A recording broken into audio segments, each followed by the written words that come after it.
morning and welcome to the STEM Career Pathways Conference. I'm Maggie Brines, Professor of Biotechnology and Coordinator of the program here at MC3. And this is my colleague, Dr. Linda Rafis, who's my counterpart at Bucks County Community College. So both Linda and I lead a National Science Foundation grant that allows us to develop curriculum and training for our graduates to enter the biotechnology and the biopharmaceutical industry. And one of the objectives of that grant is to really create awareness of these in-demand and interesting careers, rewarding careers. And that's why we brought you together here today, because who better to talk to than the high school teachers who are teaching STEM subjects. So today we're going to focus on particularly biotechnology, pharmaceutical industry, and engineering as the STEM industries to focus on today. And we hope you'll take what you learn here back. You'll get some great nuggets of information about what's going on in the industry and take that back to your students as you teach them sometimes these difficult subjects. So I'm going to pass along to Linda now, who's going to say a few words. Yes, we just want to thank you for all coming, and we're very pleased, to have a good representation from both Montgomery and Bucks High School STEM teachers. So welcome, and we hope you enjoy the program today. And kind of following up what Maggie said, we're very pleased that we're going to have a wonderful set of keynote speakers and roundtable leaders in the fields that Maggie mentioned: engineering, biotechnology, pharmaceuticals. So we hope again that you'll, both for your information you'll take back to your classes and your students about these terrific careers. Back to Maggie. So when you signed in this morning, when you registered this morning, you can see you have 2 colored dots on your badge, and those represent the roundtable discussions you chose when you were asked last week. So after the keynote presentation, you'll move to that table, whether it be computer engineering or biomedical science, and be part of those discussions. And then we'll have a break, and then you move to your second table of choice. So we hope you enjoy this morning, and I'm glad you could all come. I'm going to pass it along now to Dr. Jamie Bretz, who's the Dean of STEM here at Montgomery County Community College, who's going to welcome you to the college. Dr. Bretz.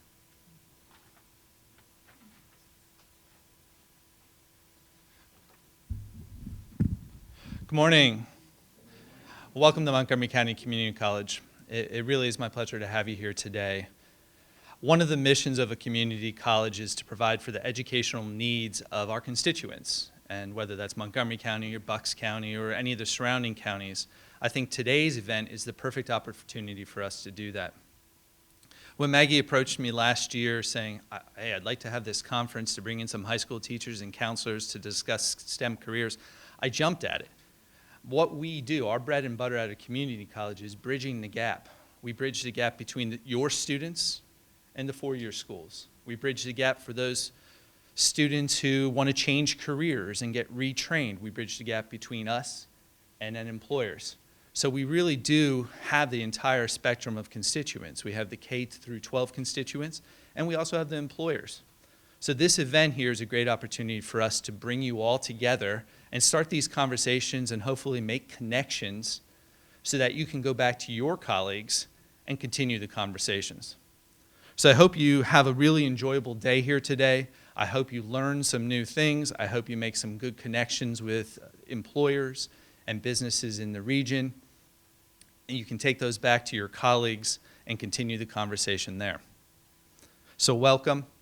The next step for me is to introduce our keynote speaker. Our first keynote speaker today is Dr. Randy Weinstein. He serves as an interim dean at Villanova University's College of Engineering.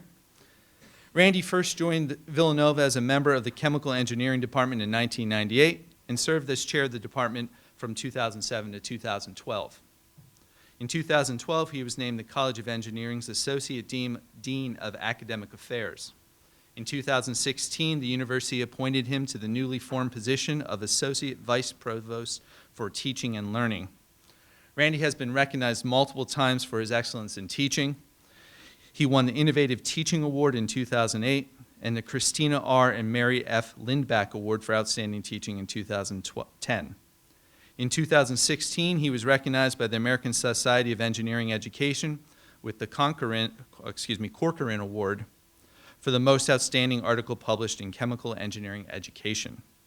He has published more than 40 papers while at Villanova, the majority of which had undergraduate co-authors.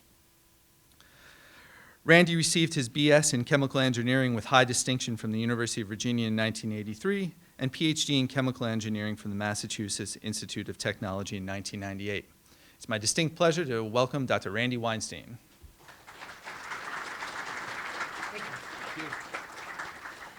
All right, just got to restart up the computer here that went to sleep, then we'll get going. So good morning, everyone. I'm glad you're all here on a Friday. How many of you have spring break next week? So on a Friday before spring break is even more impressive that's out there. So hopefully we'll keep you entertained here and going. So this is really for you and not for me. So totally feel free to interrupt me, ask questions, because I know what I'm going to say and you don't. So feel free. Had a lot of positions at Villanova, mostly dealing with engineering and a lot in the education side, but I would never, ever, ever step into a high school classroom to teach. So congratulations, or even a middle school. I have a middle school daughter right now, and ooh, no. So you are gods out there for what you do. All right, so let me get you started here with a little bit about what I plan to cover here.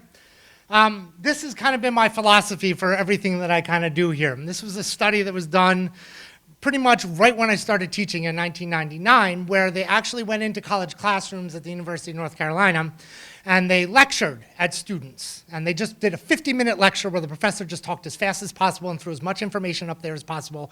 And then at the end of the class, they gave a pop quiz. And the students performed very well for the material that they heard in the first 10 minutes, and then it started slowly disappearing out of their brain.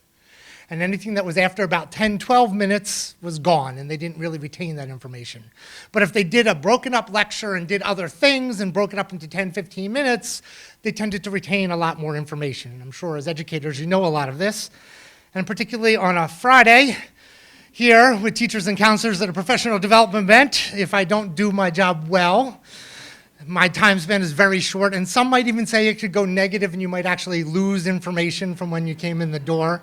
So I'm going to try not to do that to you and try to keep you here and entertained. And that paper that was mentioned in my introduction in 2016 was actually a flipped classroom paper where we actually made videos where the students had to watch in advance before they came to class. They had to take a quiz at home, online, a quiz when they came to class, closed book for the first 5 minutes of class. And we also confirmed that it was about 12 to 14 minutes was the length of what a lecture should be. So I'm going to try to break this 45 minutes up into various sections and try to keep you entertained so you actually remember some information that's kind of going on here, that's out there. So my job here is to tell you about engineering. So I asked my sixth grader, how do you find out about engineering? And she said, you go online and you Google engineering. So that's what I did. And you have the old school person, the Merriam-Webster's dictionary, that, you know, they don't know what that is, but I do. So I looked that up. Engineering is the activities or function of an engineer. Great. As an engineer, I have no idea what that means. That's out there. The other one is the application of science and mathematics by which the properties of matter and the sources of energy in nature are made useful to people. That's not really going to excite a 12-year-old, 13-year-old out there. Maybe, but you don't get it. The design and manufacture of complex products. And then calculated manipulation or direction. I don't know that. Then you go to Wikipedia, which is where she does most of her homework right now, and you get an even longer definition of things, where you're trying to take science and math and evidence and innovation and all this stuff, but it doesn't really tell you what engineers do and how they think. And that's kind of my job here today, is to try to tell you, what do we look for in an engineer? So I'm going to throw it back to you. Who's got something that you would say? So you have a kid walk into your class and says, I'm thinking about being an engineer. What skills do you think they should have? Oh, it's just like your classes. Yeah. Problem solving. So be able to solve problems. Yes. A risk taker. Creative.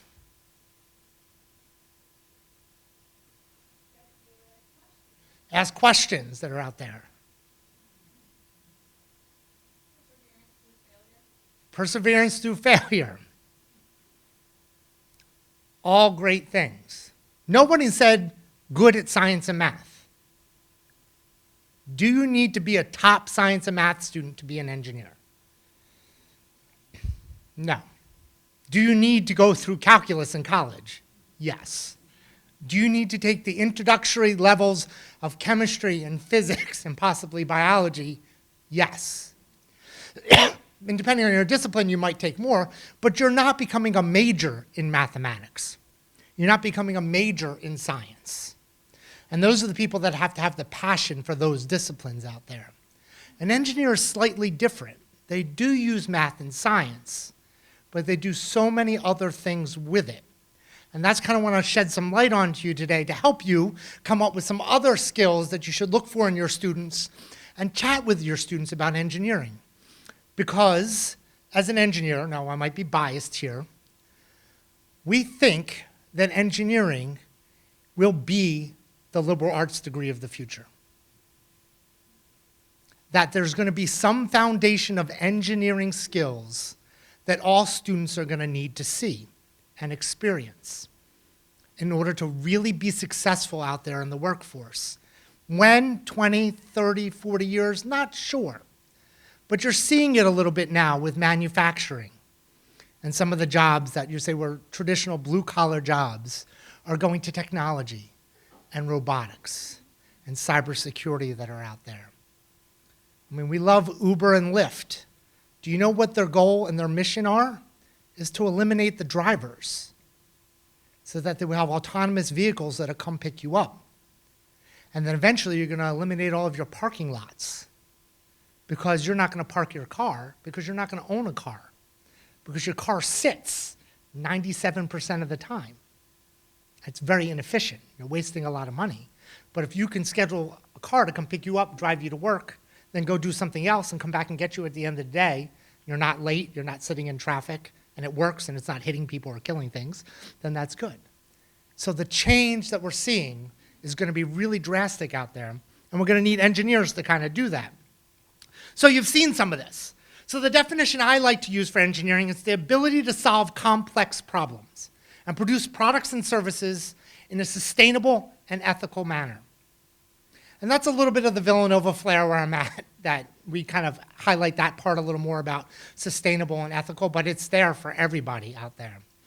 I mean, we kind of know that we are not creating enough for our children. We're using up our resources, we're damaging the environment, we're changing the climate, and we have to figure out how to do things without taking away our prosperity, but start protecting the environment.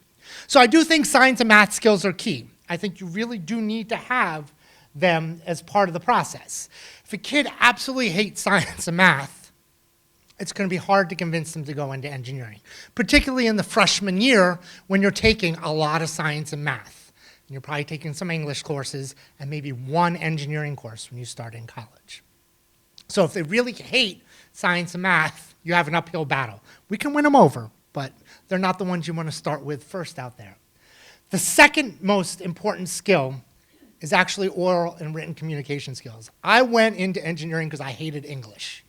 And that was probably the biggest mistake out there because you actually do more communication as an engineer than on probably almost anything else out there. If you sit at some of the engineering roundtables today, talk to the working professionals and ask them how many times they're talking to their boss, their colleagues, constituents, the public, and trying to convey information out there. It is so important and so critical to be done in a good way. And in college, we start grounding that in them. At Villanova, all of our departments have a communications course for each of the majors built in there to start working on this. They have presentations, group teamwork, and things like that. So it's so important. The creative and critical thinking came out. That's key because the problems, the easy ones are gone. The hard ones are left. And they're complex because they have society impacts, political impacts, socioeconomic impacts, environmental, financial. So you're going to start having to work on these complex problems with other people besides engineers. How many of you watch Big Bang Theory? That's not who we are. Entirely. At times we are. But in reality, we're working with a whole bunch of different people, just not scientists and engineers that are out there. So we've got that. The problem solving is key, and partial credit doesn't exist eventually. And that's the hard thing for students to get. The failure came up because you're not going to get it right the first time, and you're going to have to iterate and fix it and solve again and move on for whatever type of thing you're doing. So some perseverance there, someone that likes to tinker, solve problems, but it doesn't have to be what you would call a technical problem. Just someone that likes to think through things and figure it out. The other key one is really important, is teamwork and leadership. Because I know in school, even at the college level, we do a lot of individual assessment because it's efficient and we can really monitor individual performance. We don't let our students take group tests together. We do a lot of group projects and group work, but there's always a lot of individual accountability in our courses. In the real world, no. We're not going to tell someone to design a bridge alone. And please don't talk to anybody else, and don't open up any books and do it from memory. Any problem is going to be really working on teams and taking the different perspectives and the different skill sets together. So that's key. So we got to teach that. So if you find people that can really work well with others, natural leaders, not just divide and conquer, because that's the most easy thing for students to do. Just divide up the work and then staple it together at the end. That's not what engineers do out there, because it will not work. Your bridge will fall into the water. It will not connect if you're building it from two different sides. Cars won't be able to get over it. It'll just totally fail. I think the one that is really important is protecting the earth and improving human life. And I want to highlight that one just a little bit because there's a significant amount of studies out there that for women, that is the most important thing. So when we try to really say we want to diversify engineering, which tends to be a pretty male-dominated field, the way that you can do that most successfully is to just change the problems you're working on into things that affect the earth and affect people, as opposed to building a gadget. The studies have gone out there that if you build a helicopter, a design project, you go out there and say, here's the specifications, come up with some designs of what's the diameter of the impeller should be in order to make this thing do what you want. But if you phrase the problem saying that there has been a flood and you've got to go rescue people that are going to die in 2 days without drinkable water, and you need to design this helicopter, the women perform better. As a generality that's out there. Yeah. And key, because there's a lot of studies out there that say by like middle school, people get turned off from science and math if you don't capture them. And the way to capture them is just reframing your problem. Don't decrease the rigor. Don't decrease what they have to learn, but just reframe it. And it'll really work well that's out there. And that's also the helping those less fortunate. I mentioned the working across disciplines. The technologies and tools are key. I mean, when I took the SAT, you were not allowed a calculator. Now you are. I think that's unfair, but that's okay. That's out there. And they keep on recentering the score. So I think I'm close to a 1,600 now for my score because they keep on just upping it. But I'm not sure that's out there. But they have to just be willing to use the tools. They can be a computer science or a computer engineer and get behind and do the programming, but they don't have to. You don't have to be that hacker or computer programmer to be an engineer. You just have to be willing to use the tools that are out there. And what's key is the design thinking, iteration, failure, trying to come up with alternative solutions. Your stakeholders. If you build this bridge, what's it going to affect? The traffic patterns are going to change and affect a neighborhood. You got to talk to the people in that neighborhood. You've got to do more than just the problem that you think it is. You have to figure out all the stakeholders there.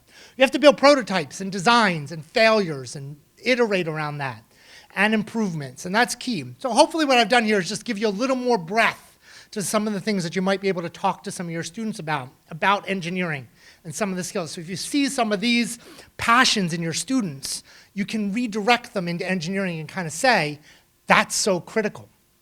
We look for good science and math scores, but we look for something else besides science and math that is comparable to it. It could be English, it could be leadership on sports. We will not admit a kid with a perfect math SAT score and pure science and math activities, and that's all they do. Very rarely will that get someone into Villanova engineering, because that is such a narrow part of engineering. A vital part, but it's not enough to become a really good engineer out there, and that's kind of important. So we'll talk a little bit about why I think engineering is so important right now. Just a little bit of data out there. In 2010 was this inflection point where there are now more US patents held by foreigners than US citizens. So we're starting to see a decline in the percentage of patents held by people in the United States. That's out there. Our US students in science and math, our rankings compared to other developed countries, democratized countries out there, are going down. We are improving their skills, so you guys are doing a great job, but we are falling behind other countries in their performance of science and math. 40 years before, we were up 4 or 5 countries, and now countries are surpassing us. That's out there. Both in science, math, and in reading out there. That's there. And the numbers are astounding, not from some of the high schools reported here, but from a lot of the inner city schools where the majority of the students are not deemed proficient in basic reading, English, and math skills when they graduate. And there's error and noise in these numbers. These are not perfect measurements, but they're just a shot at what's going on out there. And so like I mentioned before, I think we've always said the United States is the most developed, the most technologically advanced, the best economy, the best everything out there. And I think it's really grounded on the technology, the innovation, the patents, the science and math, innovation skills with the English skills all built together. And I think we're going to start losing pretty soon. And you've seen it with just the number of people coming out of China and India and other places. They're not there with the quality yet. They're there with the quantity, but they're going to get there with the quality soon. And I think that's going to change who we are unless we start changing engineering, getting more students in it, and getting them better prepared to do things when they go out. And like I mentioned also, I think just where we're going, people have to be scientifically literate and technology literate out there. There is climate change, period. You can debate what you think it should be, how you should address it, what resources you should put behind it, but you can't debate the facts. But most of the people in the United States debate the facts, because they don't understand science and technology literacy and be able to make those decisions out there. So, what are we going to do about this? Oops, sorry, wrong way. Well, we're going to rely on the national academies, because those are the biggest people out there that have done it. And what they've done is from about 2006, as they started publishing reports about getting engineering in K through 12 education and coming up with ways of doing that. Call to action, some of the things I mentioned about us falling behind, needing desperate help. Then how to do it. How do you entertain students? How do you get them to be successful? How do you develop the curriculum? And we're into the implementation and assessment phase of this 20-year plan to start getting the next generation science standards, which also includes kind of engineering design thinking, down, to start changing the way students think about getting them excited into engineering out there. And we're starting to see some growth. So the engineering curve is right here, with the number of bachelor degree graduates out there. Oop, I'm hitting the wrong button here. That's out there. And it's been pretty flat. And if we go back another 30 years, it's pretty flat. So all the stuff we were doing for like 40 or 50 years did not increase the population of undergraduate students graduating in the United States with engineering degrees. Until recent history, when some of the stuff in high school started changing to start getting them attracted into engineering, so more people started looking at engineering, and then colleges and universities started changing what we're doing. So you guys know what you're doing, so I'm not going to talk too much about that, and you probably know better than I what's going on in those classrooms. But I'll tell you a little bit about what we've done at universities to kind of change and get ready to bring in more engineers and better prepare them for the workforce out there. So how many of you ever heard, look to the left, look to the right, none of you will be there when you graduate? That was common in engineering.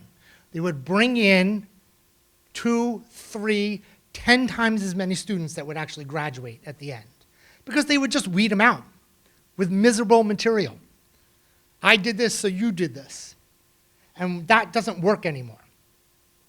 So it used to be just apply your science and math and solve problems. Don't ask me questions, just do it, study it, take my exams and get it done. And now we've had to change this and the reframing, just like how we attract more women into engineering, for the whole discipline to solve complex global problems using critical thinking skills, engineering design, and so much more to help people in the environment. And it's got to be hands-on, and they got to do it. No more just paper, lectures, and exams, but doing engineering. Tinker spaces, labs, hands-on projects, group projects. The goal for us at Villanova, I don't know if we'll achieve it, but we'll have 0 lecturing at some point in time in all the engineering classes. Using videos, other methods, project-based learning, inquisitive learning, group-based, you name it, so many different choices. Engineers didn't do that for a while. They just did their classes and did their labs, and we couldn't increase graduation rates. There was a change in the trend that you saw go up. With all this stuff going on, we're starting to see a lot more engineering students come in because of what you're doing in the high schools, and stick around and graduate because of how we're trying to approach things at the universities out there. All right, I've talked way too long, so went over my 12-minute mark probably, but kind of keep you, this is engineering in a flow diagram. Does it move? No. Yes. Should it? No. Done. That's engineering. A little more complex than that, but keeps you awake. Make sure you're paying attention there. All right, so let's talk a little bit about how we approach this. So I'll give you a couple examples. Better adhesive. So tape, glue, problems, leaves residue behind. You pull off Scotch tape or masking tape off of something.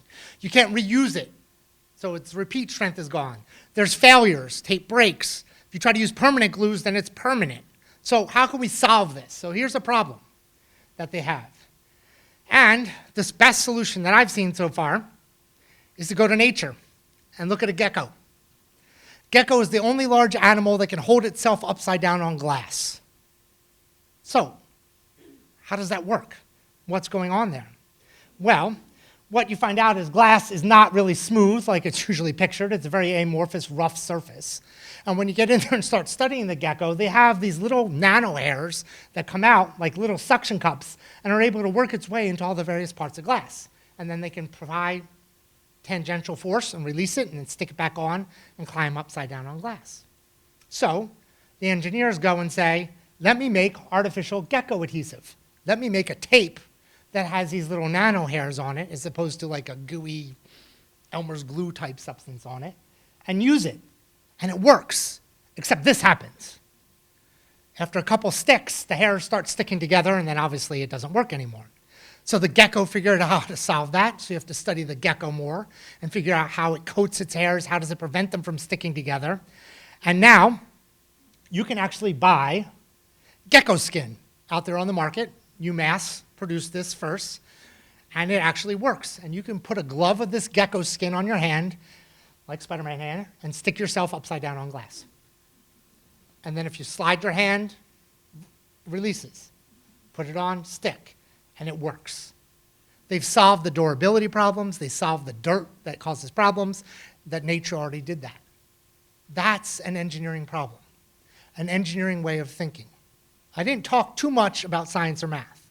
There's a little bit in there, but not much to get stuff done. Another one is we want to try to see how these little flagella, how little things swim, how little things get around in the waters. And what we'd like to do is then attach a camera to this thing and some sensors and inject it into your body and have it go seek out cancer cells. Have it go seek out clogged arteries, flush through your system. How can I make a little robot that goes into your body and does this? And then you just release that robot and you're done. Looking at biology to solve a problem. A problem. How do I detect cancer? Well, you can go in and start digging out cells. You can start putting them under a microscope and looking at the shape of the cell and see if they're different than what the normal cells in the area should be. And that's okay if you kind of have skin cancer or melanoma on the surface, but a lot of times cancer is internal. So you have to go in there and dig out a piece of that organ or a piece of that tissue to go look at those cells and then try to decide if you need to treat the cancer. But if I can send a little scientist in there and go find the cancer cells, and then I can even start loading this thing up with chemotherapy agents that can then just zap the cell individually, as opposed to just taking a whole bunch of medicine that really hurts the person while they're trying to kill the cancer cells. A problem. And then trying to figure out a solution. And then you got to use some science and engineering, math and critical thinking and talking to other people. You got to talk to physicians, you got to talk to patients, you got to figure out if this is actually going to work. That's interesting. Just calculating the forces on a bridge, you can get tired of that a little bit. But you're going to have to calculate the forces on this thing to see if it's going to survive, how much power does it need, what's going to happen when it takes a turn, and things like that. So you can teach them the engineering in kind of a different way.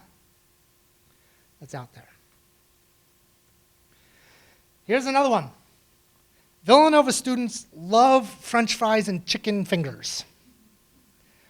Every 2 weeks, we produce 55 gallons of waste cooking grease on campus that we pay a company to then pick up and take away. So that's a problem. So what we did was have a bunch of chemical engineering students say, what should I do with this? How do I solve this problem? And the way they solve this is to turn it into biodiesel fuel. And so we gave them some money and said, do this. And what they did is they took water heaters from Home Depot and retrofitted them and set up a little chemical plant in our unit ops lab and converted our waste cooking grease on campus to biodiesel fuel that then ran the lawnmowers on campus. That's a problem they need to solve. And we taught them so much by doing this and not doing hands-on stuff in the classroom or just on paper. And the other thing is you get a byproduct, which then you can turn into soap. Legal team wouldn't allow us to sell the soap to people to wash with because we would have to go through much stuff. But it is pure soap. It's a glycerin-based soap. These are the organic soaps that you go to a store and spend $15 a bar to buy. We made from chicken nuggets and French fries. Now, we added some scenting so it didn't smell like anything, but there you go. There's a problem. There's something you can do, some ideas to kind of think about stuff to go through it that's out there. Some other things that we do with engineering skills is we are so fortunate in this country, but most of the world is not. Most of the world doesn't have clean water to drink. So we take our students to developing countries to develop water systems. So in their engineering projects, they go and develop and then go on site and deliver water to remote villages. That's out there. In Madagascar, they built a landmine sniffing robot because there's so much civil war there. There's landmines all over the farming grounds. People were getting blown up. So they developed a very cheap robot that can go and find the landmines and kind of help them out. So there's a bunch of work you can do there. And in Cambodia, they developed STEM curriculum. So our undergraduate students developed STEM classes for their high school, and this is them launching model rockets. That's my favorite picture of the students there looking up after they launched model rockets in class in Cambodia, communicating with the students. Again, more things you can do with engineering than stuff you kind of see all the time. And we estimate that just in Nicaragua alone, which we can't go into anymore because of civil unrest, which is a shame, but we've built 17 different water systems affecting about 4,000 people now of clean water due to undergraduate engineering students doing stuff. So this is some of the ideas and the thoughts that you can throw at people to see what's going on. And then we do all the outreach stuff to help get people excited. This is what gets the pipeline going. We do robot competitions in the pool. We have Saturday programs for engineering on campus. We go out to middle schools and run programs there. We run Engineer for Girls Day on election days because a lot of the schools are closed because they're polling places, so we take the students in. And I think we had 600 students on campus for that day the last time we ran this, doing engineering events out there. So there's ways to kind of reach out and start getting students interested in engineering with activities that are going on. All right, I've got about 10 minutes left, so I kind of want to tell you a little bit about the different disciplines, just very briefly, so you kind of have an idea of the main disciplines of what they do. So you have chemical, obviously works with chemicals out there. and they design and build things to turn something into something else. Plastics, food. McDonald's is a big employer of chemical engineers. So I know you want to send your students to college and say, then go work for McDonald's when you graduate. But McDonald's has a lot of food processing going on. Freezing burgers. How do they get those fries to have that exact crunch out there? That milkshake, if you notice, they don't call it a milkshake because I don't think there's milk in it. They just call it a shake. But how does it maintain its thickness, have that flavor that you want? Doesn't melt as fast. Don't ever leave a McDonald's milkshake out. Has anybody ever done that? Does it melt completely to a liquid? No.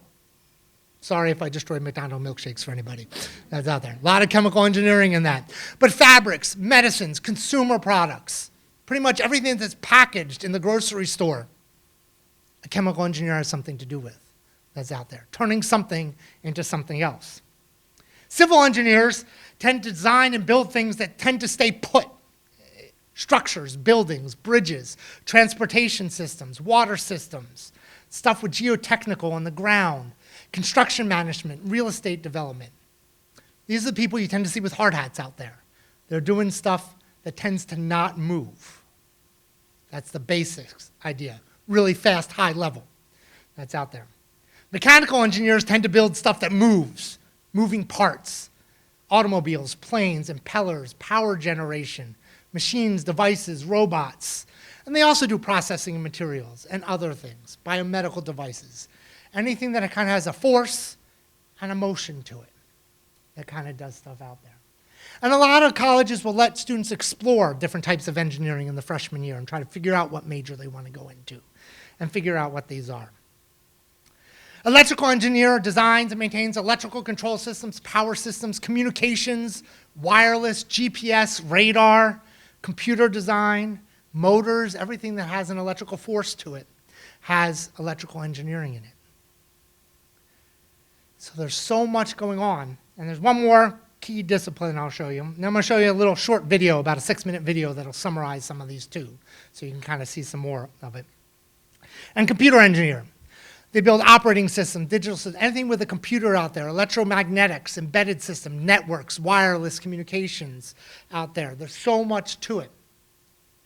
And there are so many other sub-disciplines of engineering. So those are the 5 main ones that I would say. Those are the big ones out there. But there are so many others besides those that go on. And I've just listed some of them here. You can go into aerospace, agricultural, bioengineering, biomedical. We have a lot of pharmaceutical stuff here that rarely overlaps, the biochemical side and the biomedical side. Marine, ocean, mining, and things like that. So just got a few minutes left. What I did was pulled our top employers from Villanova from last year. And just to give you an idea, you probably recognize some of these companies like Tesla, Merck, Procter & Gamble, IBM. You probably don't think of Goldman Sachs. It's one of the biggest employers of engineers out there because they solve big problems. They can teach them the finance and figure out how to do other things out there. Turner Construction, Harris is a defense contractor. So all over the place, lots of companies. And you can usually go to most university websites and say, engineering, where's our top employers? Because we like to advertise that because that really attracts the students that are in there. All right, just to keep you awake, before we move on to the next part, I have some questions for you, so this is a little bit of fun here. So what's the ratio of an igloo circumference to its diameter?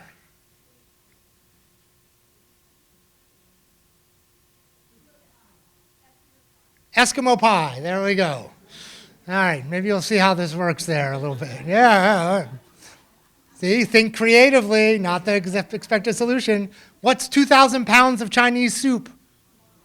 Wonton, there we go. That's there. Half of a large intestine. Semicolon, there's for the English people out there. We got that one going there. That's all right.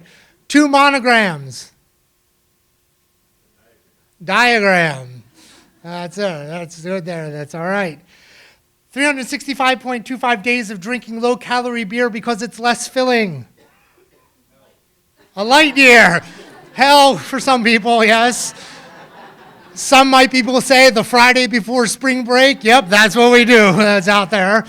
That's out there. And 1/millionth of a fish. Microfiche. Yeah, you do have to be old to recognize that. I remember microfiches. Some people are like, what's that? Those don't know. That's before Google that was out there. You had that. All right. We're right on schedule, so I'm not sure if I have time for a question or two, but I'm sticking around for the whole day. There's a panel at the end, so I'll be wandering around. So if people have questions and stuff, I'll be here to kind of answer them, no problem.